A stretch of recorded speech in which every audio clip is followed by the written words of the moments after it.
isprobavamo svaku najprotein čokoladicu. Idemo ovako, prva po redu.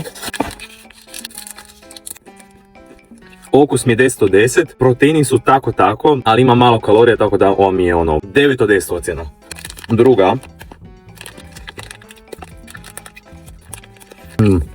Dobro je. Ovo mi je među favoritima.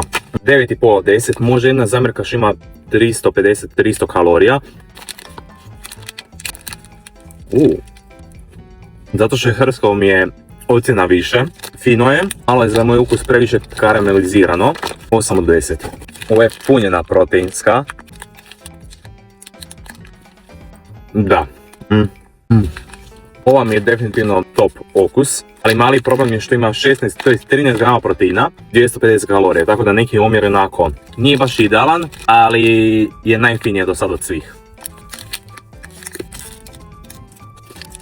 Nije mi toliko dobra kao i ostale, sjeti se baš jako lješnjak. Ja ne volim te okus lješnjaka, negdje ocjena 5 od 10. Ovo malo čudo ima 100 kalorija i 8 grama proteina, punjeno je s nečim.